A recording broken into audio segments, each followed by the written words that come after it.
بسم الله الرحمن الرحيم نحمده ونصلي على رسوله الكريم.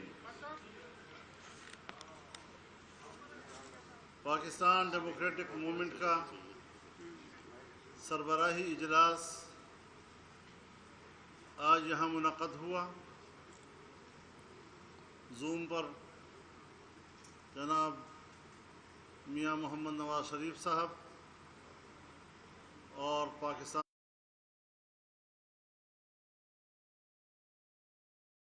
اور جناب محمود خان اچکزئی شریک ہوئے. ایک طویل عرصے کے بعد پی ڈی ایم کا اجلاس ہوا ہے سربراہی، اور ملک کی جو صورتحال ہے اس پر بڑی سنجیدگی کے ساتھ غور کیا گیا. لیکن آپ کو یہ بتا دوں کہ پی ڈی ایم کا اجلاس ابھی جاری ہے اور چند روز مزید جاری رہے گا انشاءاللہ. اس میں حکمران اتحاد میں شامل دوسری تمام جماعتیں بھی شریک ہوں گی اور سیاسی صورتحال پر ان کی رائے لے کر ایک مشترکہ حکمت عملی اور مشترکہ رائے قائم کی جائے گی. آج کے اجلاس میں اس بات کو واضح کر دیا گیا ہے کہ الیکشن اپنے وقت پر ہوں گے، حکومت اپنا وقت پورا کرے گی انشاءاللہ العزیز، اور عمران خان کے گزشتہ 3.5 سالوں کا گند ایک سال میں صاف کرنا مشکل ہے. الیکشن ہوں گے وقت پر، آئندہ 5 سالوں میں ہم انشاءاللہ ان کے تمام گند کے کچرے کو صاف کر دیں گے. ہم ان کے جھوٹے بیانیے کو شکست دیں گے. صبح کچھ بولتا ہے تو شام کو کچھ بولتا ہے، قوم کو گمراہ کر رہا ہے، نوجوانوں کو گمراہ کر رہا ہے، اور سمجھتا ہے کہ جھوٹ کی اساس پر پاکستان کی سیاست اوپر جائے گی. سوال ہی پیدا نہیں ہوتا. انشاءاللہ ہم اس ملک کو بچائیں گے، اس کے مستقبل کو بچائیں گے. اس کے اقتصاد کو بہتر بنانا ایک بہت بڑا چیلنج ہمارے لیے بنا ہوا ہے، اور انشاءاللہ ہم قوم کو اطمینان دلائیں گے کہ ملک کی معیشت اس حد تک خراب ہونے کے بعد کس طرح بحال کی جاتی ہے.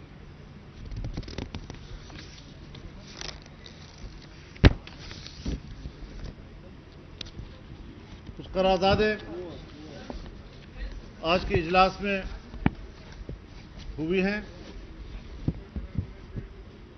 تو اس حوالے سے جو قرارداد کا متن ہے میں وہ آپ کے سامنے پیش کر دیتا ہوں.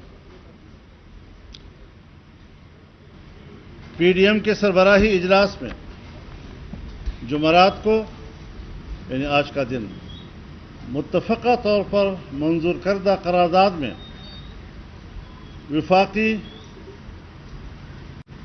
حکومت سے کہا گیا ہے کہ فل کورٹ کے ذریعے آئین کے آرٹیکل 63A کی تشریح حاصل کرنے کے لیے صدارتی ریفرنس سپریم کورٹ بھجوایا جائے. قرارداد میں کہا گیا ہے کہ اجلاس یہ قرار دیتا ہے کہ دستور پاکستان 1973 میں مقننہ انتظامیہ اور عدلیہ کے اداروں کو ریاستی اختیارات تفویض کیے گئے ہیں. آئین میں واضح طور پر ادارے کی ذمہ داری اور اس کا دائرہ کار متعین کیا گیا ہے. کوئی ادارہ دستور کے تحت کسی دوسرے کام میں مداخلت نہیں کر سکتا اور نہ ہی کسی دوسرے ادارے کی ذمہ داری کو خود سر انجام دے سکتا ہے. اجلاس کی متفقہ رائے ہے کہ آئین کے آرٹیکل 63A کی تشریح کے حالیہ عدالت عظمیٰ کے فیصلے سے شدید ابہام، افراتفری اور سیاسی بحران پیدا ہوا ہے، اور یہی سیاسی بحران پاکستان میں معاشی بحران کا سبب بن رہا ہے۔ فیصلہ دینے والی عدالت عظمیٰ کے 5 رکنی بینچ کے 2 معزز جج صاحبان نے 3 جج صاحبان کی اکثریتی رائے سے اختلاف کرتے ہوئے فیصلے کو آئین میں اضافہ قرار دیا ہے۔ ملک کی نمائندہ سیاسی و جمہوری جماعتوں نے اس پر اپنی بے چینی اور تحفظات کا اظہار کیا ہے، کیونکہ عدالت عظمیٰ کے فیصلے میں تشریح کے دستوری حق سے تجاوز کیا گیا ہے، جس سے نہ صرف ایک آئینی اور سیاسی بحران پیدا ہوا، بلکہ اس کے نتیجے میں ملک میں شدید سیاسی عدم استحکام نے بھی جنم لیا ہے۔ سپریم کورٹ بار ایسوسی ایشن سمیت پاکستان بھر کی نمائندہ وکلاء تنظیموں، نامور قانون دانوں، میڈیا اور سول سوسائٹی نے بھی عدالت عظمیٰ کے فیصلے سے اتفاق نہیں کیا ہے اور اسے دستور کی کھینچی ہوئی لکیر سے انحراف اور تجاوز سے تعبیر کیا ہے۔ قومی اسمبلی اور پھر پنجاب اسمبلی میں وزیر اعلیٰ کے حالیہ انتخاب کے دوران آرٹیکل 63A کی تشریح کے تناظر میں جو الگ الگ معیارات اور تشریحات سامنے آئی ہیں، اس نے سیاسی جماعتوں، وکلاء برادری، میڈیا اور سول سوسائٹی کے خدشات کو درست ثابت کیا ہے۔ لہذا ملک کو اس آئینی اور قانونی اور سیاسی بحران سے نکالنے کے لیے مطالبہ کیا جاتا ہے کہ صدارتی ریفرنس سپریم کورٹ کو بھجوایا جائے تاکہ فل کورٹ تشکیل دے کر اس معاملے پر تشریح حاصل کی جا سکے۔ دوسری قرارداد، پاکستان ڈیموکریٹک موومنٹ کا اہم سربراہی اجلاس جو آج منعقد ہوا، جس میں متفقہ طور پر منظور کردہ قرارداد میں الیکشن کمیشن آف پاکستان سے مطالبہ کیا گیا ہے کہ 8 سال سے زیر التوا فارن فنڈنگ کیس کا فی الفور فیصلہ سنایا جائے۔ قرارداد میں کہا گیا ہے کہ پاکستان ڈیموکریٹک موومنٹ کا یہ سربراہی اجلاس مطالبہ کرتا ہے کہ الیکشن کمیشن آف پاکستان آئین، قانون اور انصاف کے تقاضوں کے مطابق اپنی ذمہ داری پوری کرتے ہوئے فارن فنڈنگ کیس کا فیصلہ مزید کسی تاخیر کے بغیر صادر کرے۔ اس تاخیر میں تشویش کا پہلو یہ ہے کہ اسٹیٹ بینک آف پاکستان کے فراہم کردہ ناقابل تردید شواہد، سیکورٹی کمیٹی کی رپورٹ، غیر جانبدار آڈیٹرز کی فورنزک تجزیے سے تمام جرائم ثابت ہو گئے ہیں۔ ثابت ہو چکا ہے کہ پی ٹی آئی نے ہر سال الیکشن کمیشن سے اپنے درجنوں اکاؤنٹ چھپائے، جھوٹے اور جعلی بیان حلفی، سرٹیفکیٹ اور ڈکلیریشن جمع کرائے۔ 88 غیر ملکی شہریوں نے ممنوعہ غیر ملکی فنڈنگ کی، جس میں اسرائیل اور بھارت کے شہری بھی شامل ہیں۔ 350 غیر ملکی کمپنیوں نے ممنوعہ فنڈنگ کی، منی لانڈرنگ ہوئی۔ پارٹی کے مرکزی دفتر کے ملازمین کے نجی اکاؤنٹس کے ذریعے ملک کے اندر اور باہر سے بھاری رقوم جمع کی گئیں۔ اجلاس قرار دیتا ہے کہ یہ شواہد متقاضی ہیں کہ قانون اپنا راستہ لے، لیکن الیکشن کمیشن پراسرار خاموشی چادر اوڑے ہوئے ہے، حالانکہ ثابت شدہ غیر ملکی فنڈنگ جوہری پاکستان کی قومی سلامتی کے حوالے سے بھی ایک نہایت سنگین پہلو ہے، جس پر آنکھیں بند کرنا قومی سلامتی کے مفادات سے کھیلنے کے مترادف ہے۔ اجلاس محسوس کرتا ہے کہ اس اہم مقدمے کے فیصلے کے سامنے آنے میں 8 سال کی طویل تاخیر نے ملک میں لاقانونیت کو فروغ دیا ہے اور اداروں کی کمزوری کا تاثر مضبوط ہو رہا ہے۔ یہ صورتحال کسی جمہوری معاشرے کے لیے مفید نہیں۔ اس لیے ضروری ہے کہ سیاسی جماعتوں کی تنظیم اور مالیاتی امور سے متعلق اس اہم مقدمے میں فیصلہ صادر کر کے آئین اور قانون کی حکمرانی کو یقینی بنایا جائے۔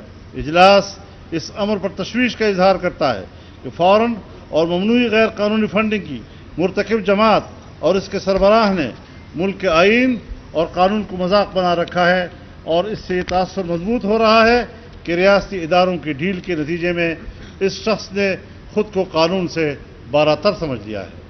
اس کیس میں فوری فیصلہ آنا اس لیے بھی ضروری ہے تاکہ یہ ثابت ہو سکے کہ پاکستان میں آئین اور قانون کی حکمرانی اور طاقتور مجرم قانون کے تابع ہے۔ یہ 2 قراردادیں ہیں، اور اس کے ساتھ ساتھ اس وقت پاکستان بھر میں، بلوچستان میں